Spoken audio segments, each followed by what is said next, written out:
Okay, I want to congratulate Jasmine Green and Marcus King on their beautiful relationship. It's just so lovely. I found out through the streets. Now the streets be talking, you guys. I'm so happy for you. She's so young, but I don't want to judge because you guys know other people have dated people that are at least 10 years younger than them. And I don't know if we're the same age, but it was a pleasure meeting you, Marcus. To the Crown Royales.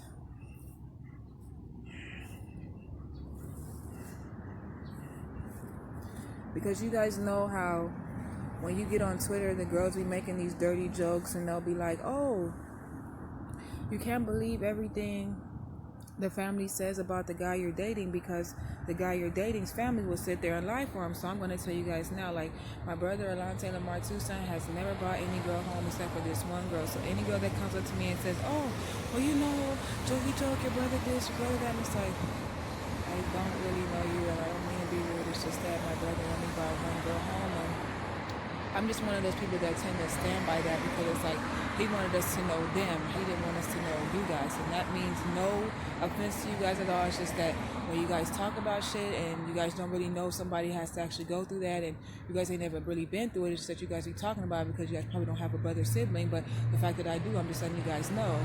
I'm the reason that it changed to it. But alongside the whole Jasmine Green thing, it's just I used to go with Jasmine Green's brother. And they call them bounty hunters. So at this particular time, me dating this bounty hunter, I used to be like, I guess you can say like an Uber driver. I wasn't really like somebody that he really went with. And we kind of did a deal on the child. And he had a woman that he was dating before me because he's 4 years older and the girl is 5 years older. And he wanted to be with her more. He just had a lot of people in the actual skating ring of Skate Depot and Chino Skating Ring, which is Skate Express, and World on Wheels that were willing to lie about it.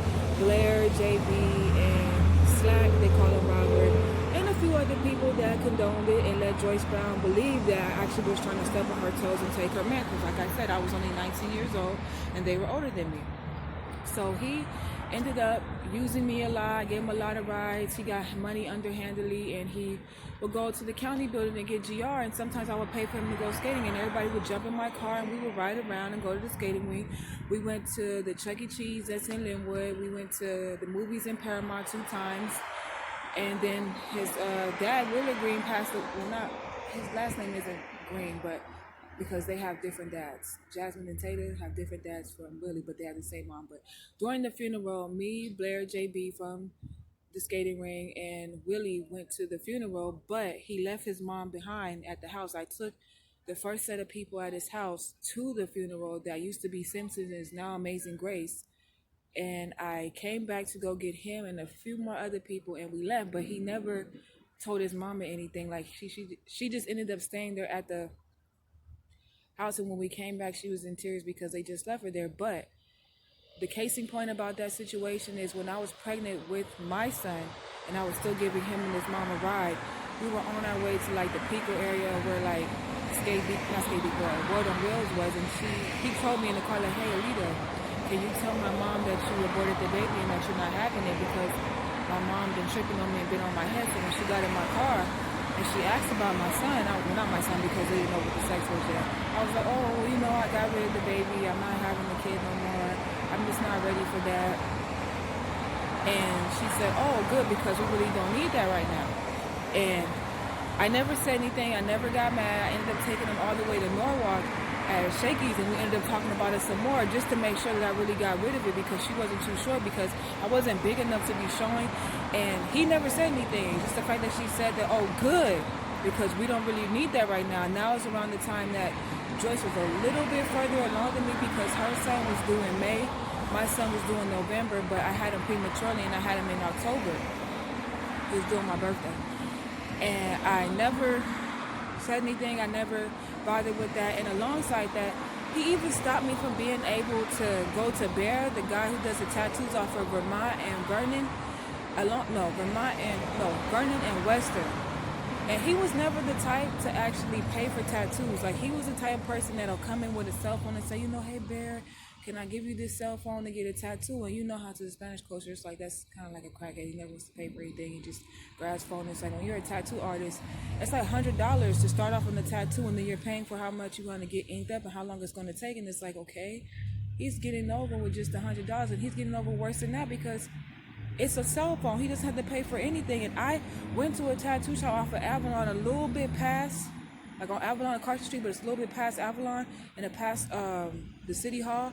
And I had $100 in my hand, and this guy gonna sit there and ask me like, "Oh, are you sure that's a tattoo that you want to get?" And it's like,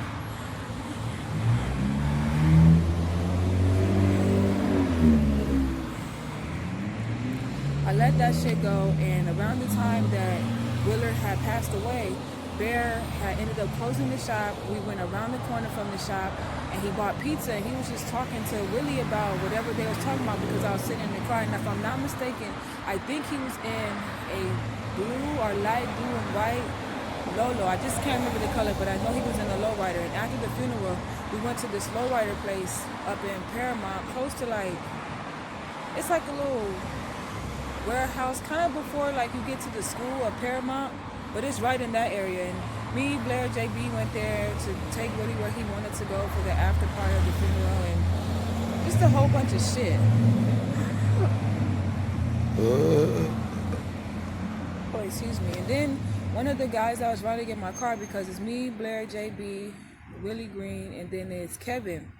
Blair used to go with Kevin before she went with JB.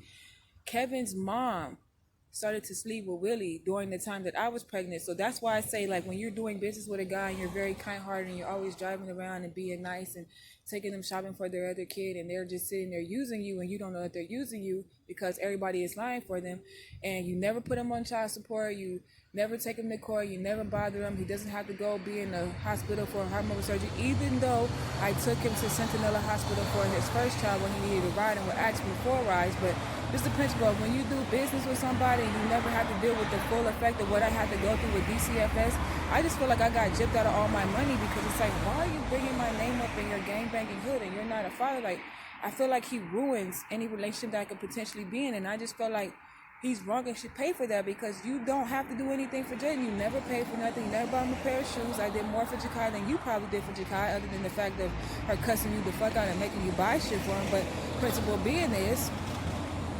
you're robbing me of my freedom, and I technically wasn't even a girlfriend because you lied to the whole goddamn skater ring.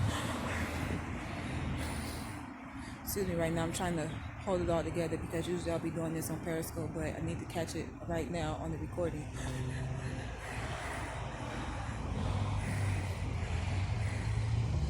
I'm trying to remember what else I have to say, but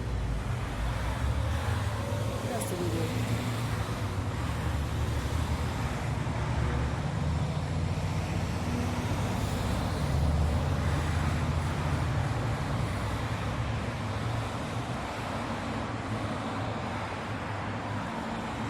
Used to take my car and leave me on 103rd and Broadway, and this is the part where Alante Rawls comes in, because it was one time before I got pregnant where Alante Rawls just starts to hit me up when we start talking.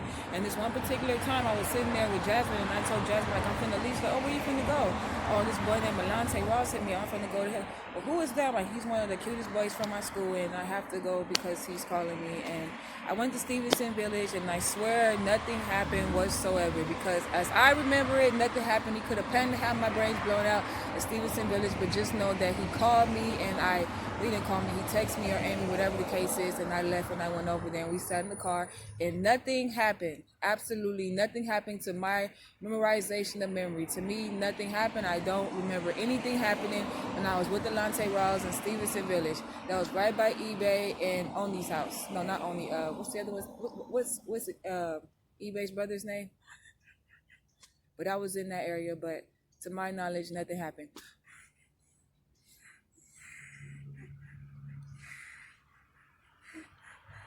What else happened? I'm trying to think of everything he possibly did to where there should be no reason he should bring up Jalen Lamar Harrison ever again, because he really didn't choose to be a father. He chose to be his father, and I have no problem with that. I just feel like he's really wrong this time and he should pay for it.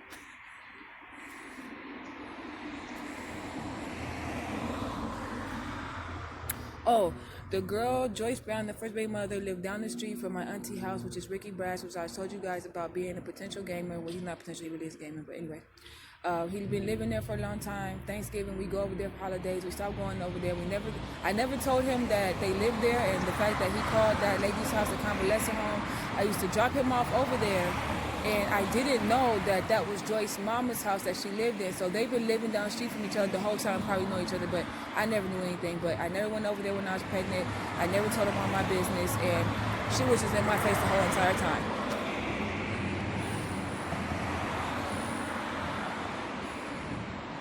I'm doing my best to get all this information out before I end up doing what I'm doing, because I have to finish what I'm doing and I really need to get it done, but there's just certain things that do not need to be involved with what I'm doing right now.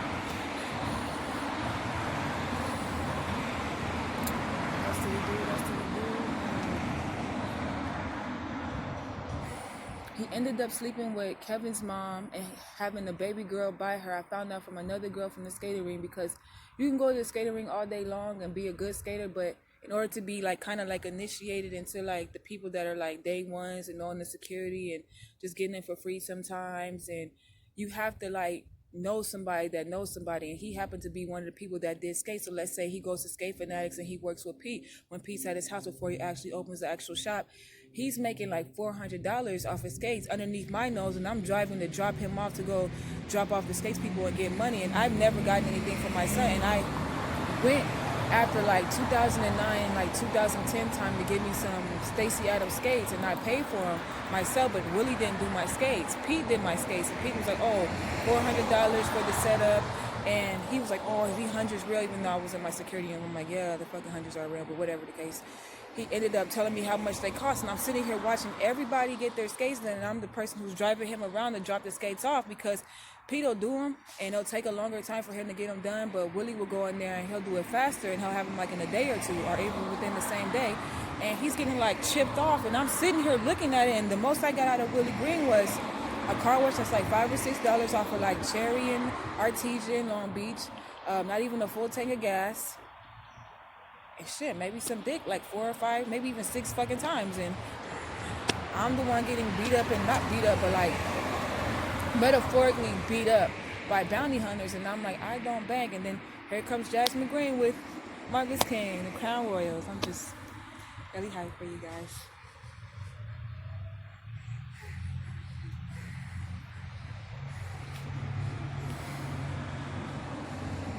And then there's Lemmy Cockrum, who actually told me at one point in time, before I was even pregnant, or before I even initially told Lemmy that I was pregnant, that, oh, I don't want to throw no salt. And just remember I said that Lemmy has always been that type of person.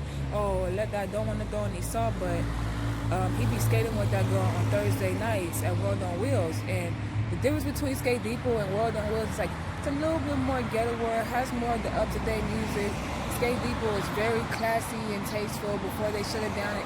When I say classy, like the Hot 100 Billboard Awards, they don't like to kind of like change it up. Like they may change it up a tiny bit, like, okay, H&O, I may put a little this in there, a little that, but they try to keep it cultural. They don't have it to where it's like, I don't want to talk about that hood because I already know them, but Schoolyard,